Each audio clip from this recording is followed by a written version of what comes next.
अब वो बार पूरा रेडियो नहीं समझ पाऊंगा। तो आप मेरा केस लड़ेंगे वकील साहब? मेरा पेशा है ये शिखा। आपने तो सुना ही होगा कि मैं बहुत महंगा वकील हूँ, क्योंकि मुझे केस हारने की आदत नहीं। वकील साहब, जीत की कोई भी कीमत नहीं हो सकती और हार का जुर्माना कुछ भी हार ही होता है।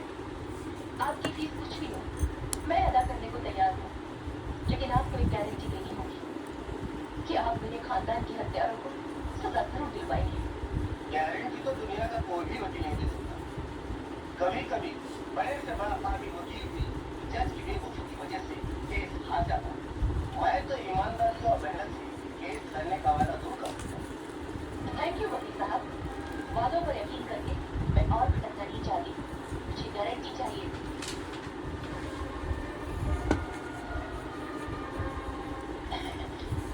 अरे दीदी ने वकीलों के चक्कर छोड़ो। वो पैसा खाएंगे और केस हारने के बाद सॉरी कहकर या फिर कंधा उठाकर चले जाएंगे। हाँ, अगर काम की गारंटी चाहिए तो हम दे सकते हैं। क्यों बनवाया? अब आपने वचन दे ही दिया है तो कुछ ना कुछ तो करना ही पड़ेगा। वरना मेरी समझ में ये नहीं आता कि ये सरकार कैसे दयाराम जी, सरकार चलाने की चिंता सरकार पर छोड़ दीजिए। मुझे सिर्फ इतना बता दीजिए कि मुझे न्याय किस तरह दिलवाएंगे।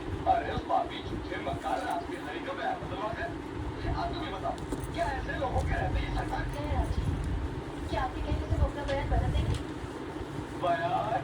अरे तुम बयान बदलवाने की बात कर रही हो? अरे हमारे पास तो ऐसी शक्ति है कि हम ये सरकार बदल डालें। और बिल्कुल माया, अबे जनता जनार्दन हमारे साथ है और हमारे पास तो दूसरा हथियार भी है। तुम्हारी बिरादरी का है। तुम लोग जनता को आश्वासन कायदा दिखाकर खुश हो। अब तुम्हारी बारी आई तो परेशान हो गए। तुम नहीं समझे निकाल। वो अदालत में मेरा बयान बदलने की मांग कर रहा है। शाम के सारे अखबारों में उसके फोटो के साथ मेरी काली तस्वीर भी छपेगी और हाई कमांड कोई भी स्कैंडल बर्दाश्त नहीं कर सकता। हालात तुम्हें मालूम है। कुछ करो भाई, कुछ करो, वरना मैं तो गया ना। ठीक है, एक बार और सही।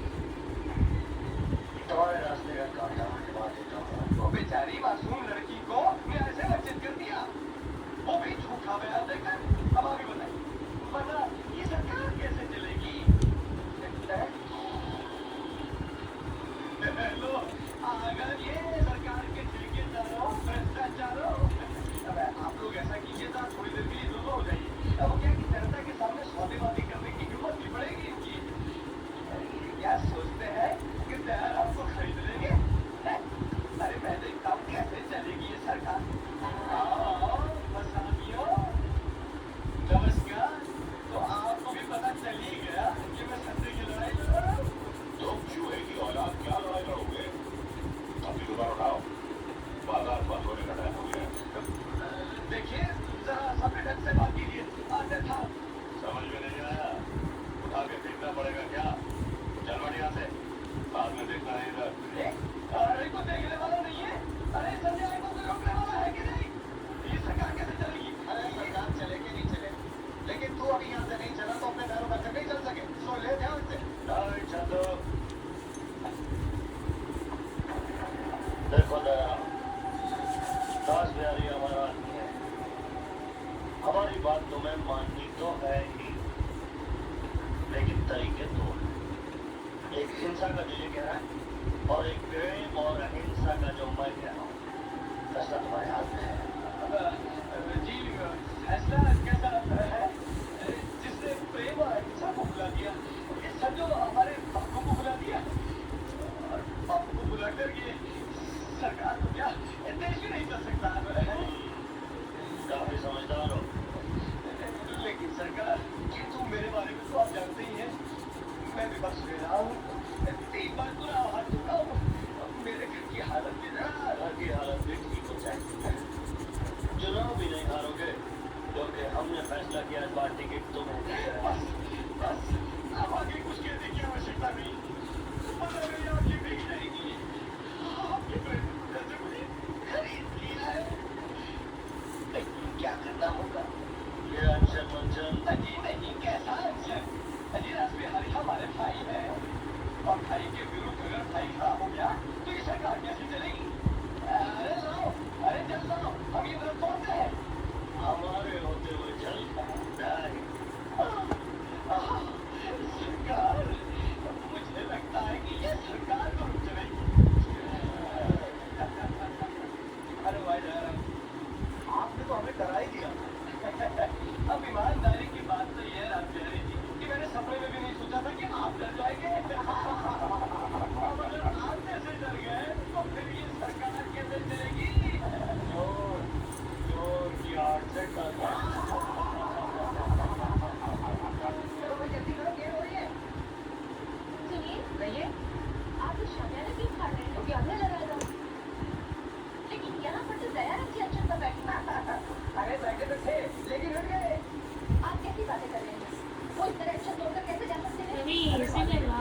शामियाना लगाने का ठेका है। अभी नेताजी कहाँ हो? अरे के घर में पार्टी चल रही है।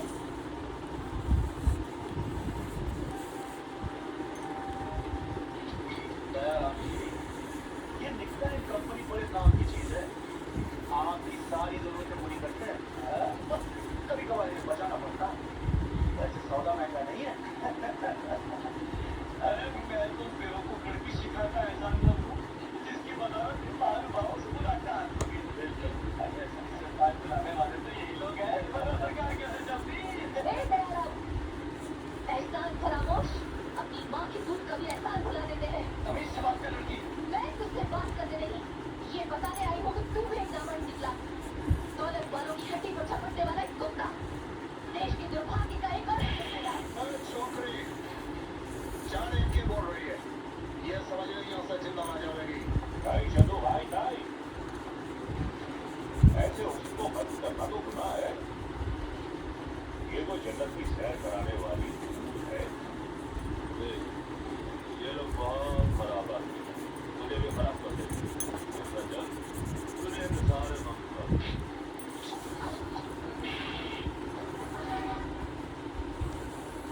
अच्छा बोलो, कोई याद नहीं लगाएगा।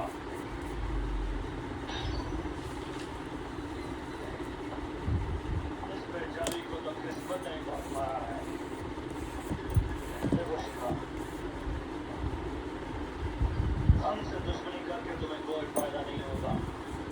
तुमने तुम्हारे बाप को देखा, उसके पास बाकी हथियार थे, कानून की ताकत थी, फिर भी वो बेचारा हमारा कुछ भी काम से काम। और तुम्हारे पास तो कुछ भी नहीं है सिवाय इस खाते में खाली सर की। निका की बात मान लो, मेरी जिंदगी में आ जाओ, तुम्हारी जिंदगी में जो कमी है पूरी कर दूंगा।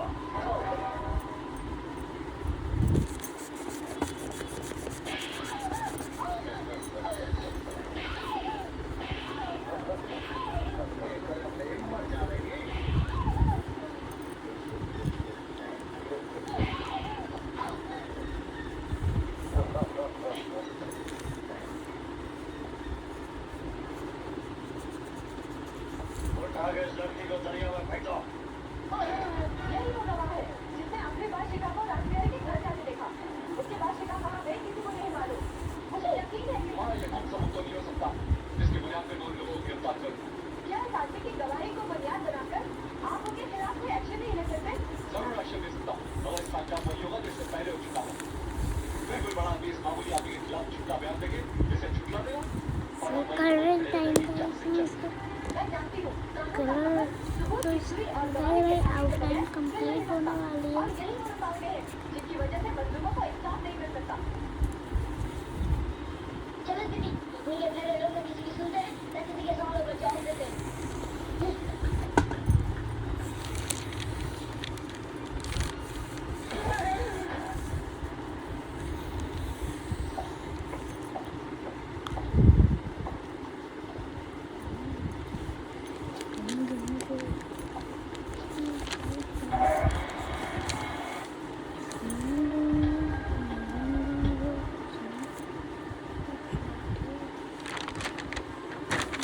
ये है आपकी नाकामी का अंजाम, आपकी सच की मौत।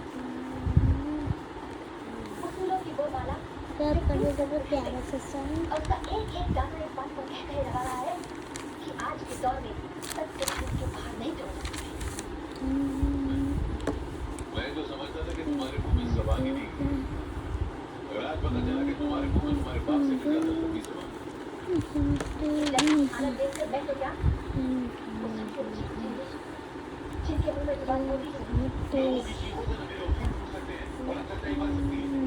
और कितनी आशागिरी की सच्चाई के नाम पर कितने आदमी लोग सच सच के पास पीसते रहेंगे। मैंने हमेशा आपकी सच्चाई की मोहब्बत की, लेकिन आज मैं आपसे कह रही हूँ कि जाइए और मेरे बाप से भी बड़ा झूठ बोलिए, उस नेता से भी बड़ा झूठ बोलिए जिसने एक लड़की का लिया अंजाम किया है। जाइए, आपकी झूठ बोलिए और इंसाफ दिलाइए इसे। कैसा है समाचार? चेहरे पे खून छलक खेलते तुम्हारे दिल के टुकड़े टुकड़े कर दिए होंगे। अब सुनो, जैसे इस तमाशे से तुम्हारे दिल के टुकड़े हुए ना, उसी तरह धूप के तालों में जमीन के